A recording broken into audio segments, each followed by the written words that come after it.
옥천의 봄은 온나무 순이 올라오는 계절입니다. 세종시로 길이지를 보면 옥천의 그 공납품으로서 옷을 기록이 돼 있어요.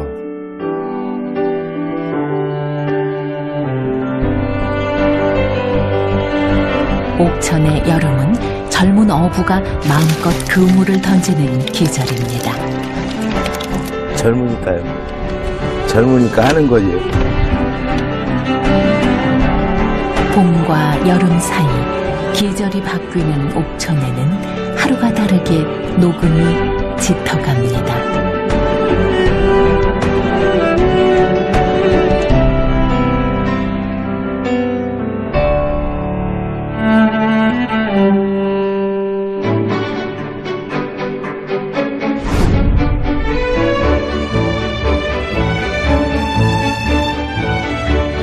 대청호를 끼고 흐르는 금강물이 마을을 크게 돌아 나가는 곳, 충청북도 옥천군 청성면 고당리에서 오늘 우리의 여행을 시작해 보겠습니다.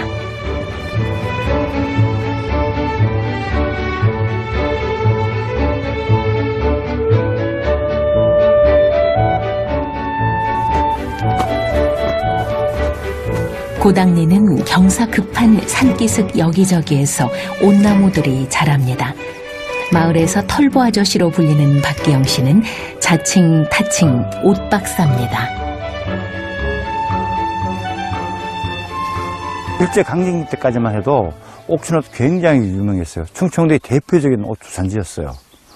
그리고 일제가 끝나고 나서 가수가 들어오고 이러면서 옷 자체가 이제 밖으로 돈이 안 되다 보니까 키우시던 분들, 키우시거나 옷 채취하시던 분들이 다 도시로 나가버렸어요. 이 마을 같은 경우가 특징이 뭐냐면 이 마을이 15가구가 있었다 그래요.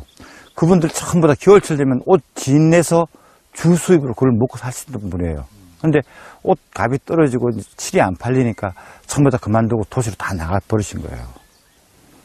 고당리 역사를 뚜루루 꿰고 있는 박기영 씨는 요즘 아주 바쁩니다. 요건 따도 지장 없겠다. 옷순을 따는 시기가 딱 이때뿐이거든요. 요건 남겨둬야 살아요. 이 마을은 전국에서 보기 드물게 옛날 우리 한국식으로 온나무 키우던 곳이 곳곳에 보여요. 그러니까 이런 식으로 나무를 하나 쭉쭉 이렇게 키우는 거는 이건 일본인들이 우리한테 그 강점기 때 가르쳐준 옷 키우는 방법이에요. 우리 전통에서 화티를 내고 하던 온나무는요, 나무 형태가 전혀 달라요. 잘 찾아보면 쭉쭉 뻗은 온나무들 사이에 특이한 온나무가 보입니다. 자, 봐요. 다르잖아요. 밑에 잘라서 이렇게 키우고, 큰 거 자르고 옆에서 새로 나온 거 하고, 그리고 이런 형태로 쭉 키우다 보면 밑둥은 60, 70년에서 이건 한 80년 가까이 될 거예요. 자라면 이렇게 잘라버리고, 자라면 잘라버리고. 이게 우리식 온나무 관리법이에요. 이건 우리 손주들이 옷을 적게 오리면서 옷을 많이 활용하려고 했던 지혜가 담긴 거예요. 전국을 돌며 옷채관에 연구해왔던 그는 17년 전 이곳에 정착했습니다. 우리 전통 옷채관 한 옥천만큼 제대로 남아있는 곳이 없었거든요.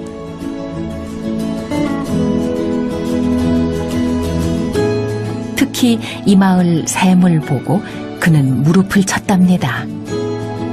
옷샘이야말로 우리 선조들의 지혜를 가장 확실하게 보여주는 증거였죠. 꽃나무가 이렇게 많다 보면요, 외지에서 들어오면 옷이 올라요. 이걸 극복하는 방법이 어떤 방법이냐면 온나무 옆에다 샘을 만들어 가지고 이 물을 한 1, 2년 먹게 해요. 그러면 외지에서 시집 오고 장가와도 이 마을로 돌아다녀도 옷이 안 올라요. 그래서 이런 옷샘은 옷 주산지마다요 꼭 한두 개씩 있었어요. 이제 이 뿌리, 이 나무가 이렇게 쫙 번지다 보니까 온나무 뿌리를 지나오는 물들이 옷성분을 조금씩 가지게 되겠죠. 그런 물들을 모아서 이제 샘을 만들어서 그 샘물을 먹으면서 옷을 안 오르게 했던 거예요. 지혜죠.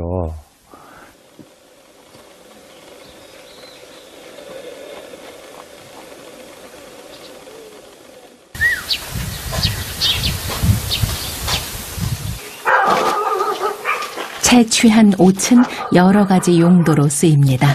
옷순뿐 아니라 옷나무 껍질도 말려서 내다 팔면 돈이 됩니다. 껍질이죠. 엄나무에서 껍질을 채취한 거고요.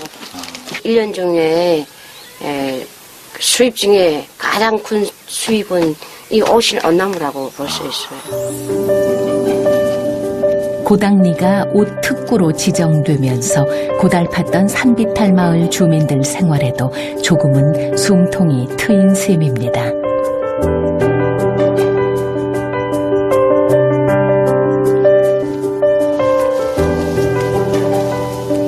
요즘 털보 아저씨는 옛 선조들의 방식을 따라 옷된장 만들기에도 도전하고 있습니다. 옷에 대해 공부하면 공부할수록 역사에 대한 안타까움은 깊어지고 선조들에 대한 감탄은 늘어납니다. 옷된장은 된장에 옷을 넣어 숙성시킨 겁니다. 일제시대 때 일본인들이 한국에서 옷을 수탈해 가기 위해서 칠외적으로 생각하는 것을 허락을 하지 않았어요. 그러다 보니까 우리가 가지고 있었던 전통적인 칠의 활용 방법, 오딱을 끓여 먹는다든지, 된장을 만들 때 단맛과 향긋성을 강하게 한다든지, 이런 것들은 그냥 등한시해 버린 거예요. 지금도 시골 가시면요, 어르신들 장 달게 하기 위해서 온나무 그냥 끊어서 그냥 잡아 넣어요. 절에 가도 그는 그대로 남아있고요. 근데 그걸 이제는 유일하게 우리만의 그런 문화를 가지고 있으니까 세계에서 유일한 건 최고의 가치가 있는 거잖아요. 최고의 가치를 지키기 위해 털보 아저씨는 오늘도 고군분투하고 있답니다.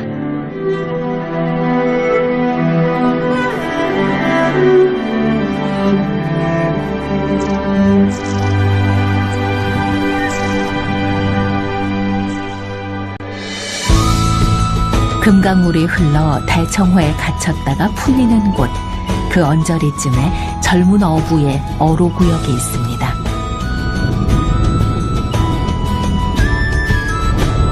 손승우 씨는 10년 전 고향 옥천으로 돌아와 어부가 됐습니다.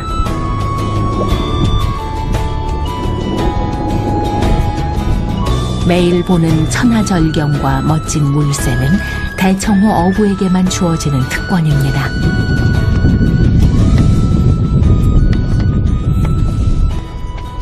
쏘가리 한 마리. 오늘 첫 수확은 쏘가리 한 마리. 좀 약소하지만 뭐 시작이니까 괜찮습니다.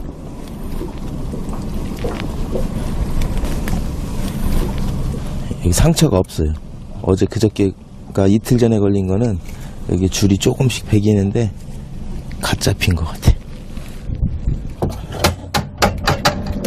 도시에서 직장 생활도 해보았지만 고향만큼 마음 편한 곳은 없었습니다.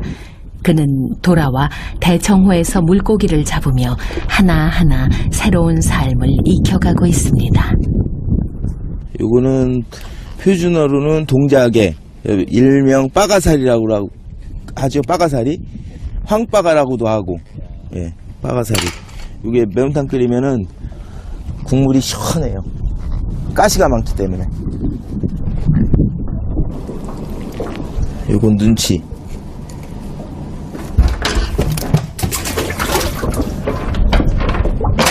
이 대청호의 인생을 걸만한 가치가 있습니까? 젊으니까요. 젊으니까 하는 거죠. 나이 드신 분들은 이제 이때 힘들어요. 작업이 이게. 해봐야죠. 젊으니까.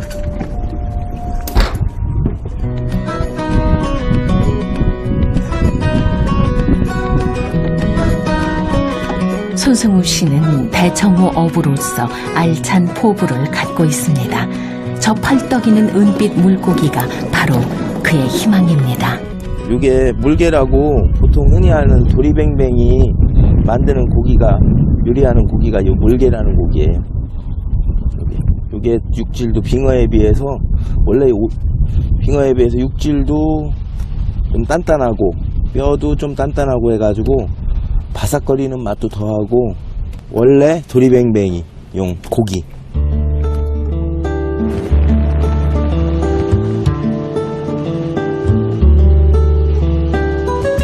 다들 잡기 쉽고 값싼 빙어를 이용하지만 그는 직접 잡은 몰개를 이용해 자신만의 명품 도리뱅뱅이를 만들 생각입니다.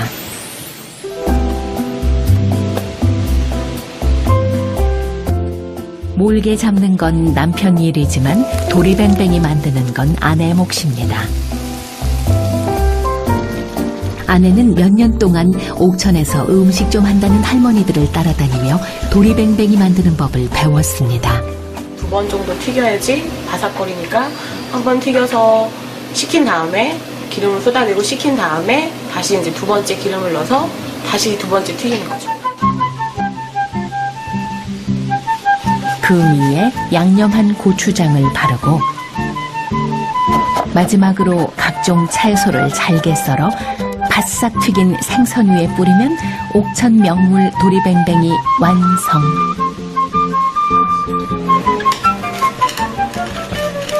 도리뱅뱅이는 들어가는 재료를 보나 양념을 보나 영락없는 서민 음식입니다. 그만큼 사람들에게 친숙했던 음식이죠. 고기가 귀했던 시절에는 콩고기, 잡고기, 피레미 같은 거 그걸로 많이 지져서도 먹고 졸여서도 먹고 그랬대요. 근데 그마저도 못 잡는 사람들은 작은 고기로 해먹을 게 없으니까 이렇게 뱅뱅이를 해먹었다고 하더라고요. 맛이요? 참 좋습니다. 금강 주변에 사니까 대청호 주변에 사니까 여기서만 누릴 수 있는 특권이죠.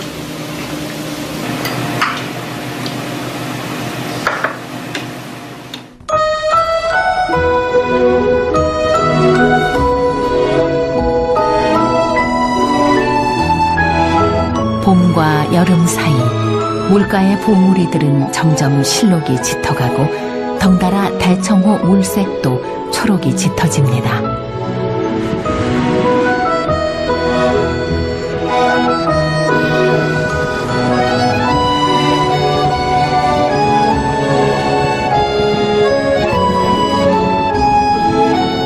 저기 보이는 막지리에도 어느새 여름 기운이 엿보이네요.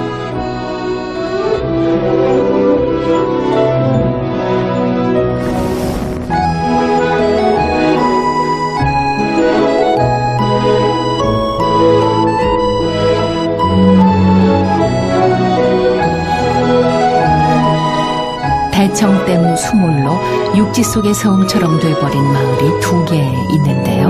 하나는 옥천읍 오대리, 나머지 하나가 이곳 군북면 막질입니다. 번성했던 아랫마을은 다 물에 잠기고 지금은 수몰 후 고지대로 옮겨온 실향민들만 10여 호 남아 마을을 이루고 있습니다.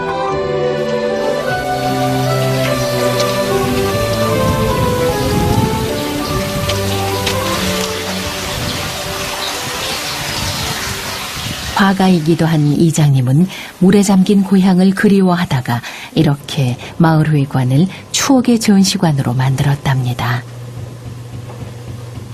저희 동네는 원래 한 120호가 살고 전답도 상당히 넓었어요.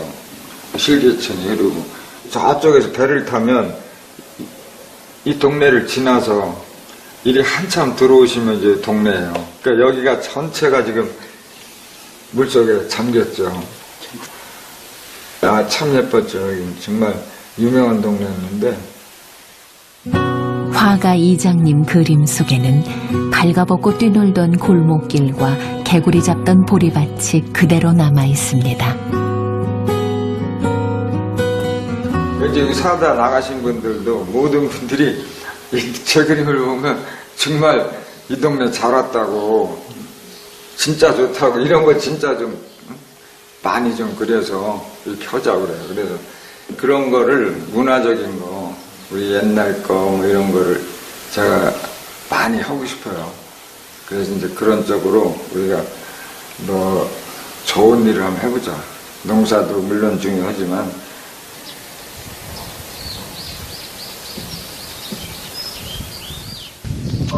지금도 막지리엔 청보리가 자라고 몇 조각 남은 땅이지만 전답도 있습니다. 모두가 떠난 고향을 그래도 지키고 있는 이유는 돌아올 사람들에게 반쪽짜리 고향이라도 보여주고 싶어서입니다. 물이 많이 빠지면 집터도 일부 드러나고 그 솔밭도 다 드러나요. 그럼 보면 담장 쌌던 데는 돌담 싼 돌들이 좀 있고 심지어 방에 구들돌까지 그대로 남아있는 데가 있어요. 그 옛날 집터에. 때는 6월 이장님 가슴 속에 막지리의 초여름 풍경이 그려지고 있겠네요.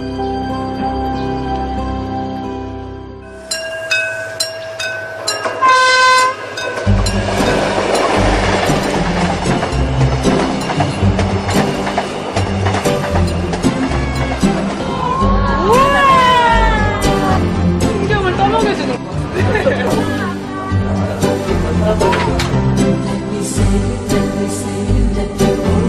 오징어랑 명태가 가장 많이 잡혀서 이때 아마 호황객 때를 나타냈던 그림인 것 같아요. 그리고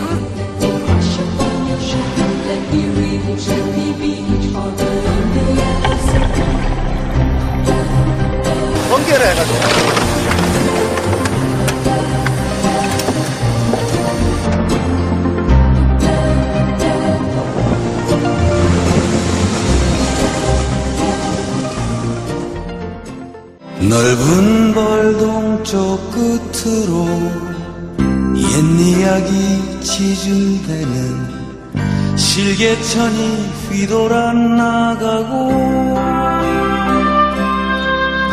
얼룩배기 황소가 해설피 금빛 개의